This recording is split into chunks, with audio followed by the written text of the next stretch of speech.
I don't need to tell you that you are a takeover target now.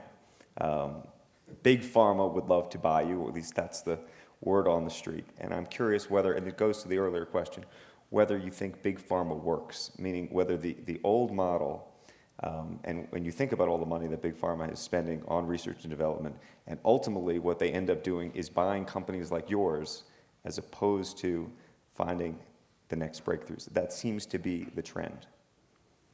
And your question? Your comment. I think it's true that the pharmaceutical industry, let me answer the first part, which is really, is the pharmaceutical model broken? The answer is yes. And we've known this for the last decade, at least I knew it a decade ago, which is why I moved to the biotech industry. So we've used these terms interchangeably, but they're radically different. I mean, the pharmaceutical industry is, they're chemical companies that identified chemicals for health. Biotech companies, by and large, have used biology-based means to actually arrive at new therapies. The ideal marriage is obviously where the two would come together because we still need chemistry solutions for biological problems.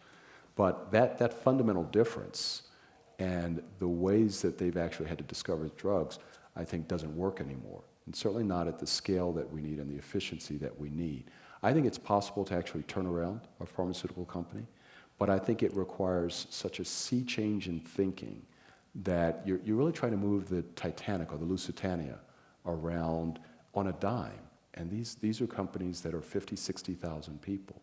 And what's really required is the deconstruction of that company to its essence, and then a revisiting of these basic issues of precision medicine and targeted therapies. Okay, then final. Is there any advantage for your company to be owned by a larger one in this day and age? Given that answer. Yeah, I would argue that we can do what we do better by remaining independent. The agility, we are, at the end of this year, will be 700 employees. So it's much more effective. We were 130 4 years ago. So not only are we creating jobs for the economy, which is important, but our ability to be agile, to be nimble, all the important decisions happen in one place. They happen at my desk. And I'm always around. So, and I'm really clear about where we need to be heading, because what we haven't talked about is what I'd call conscience-centered leadership or principle-based leadership.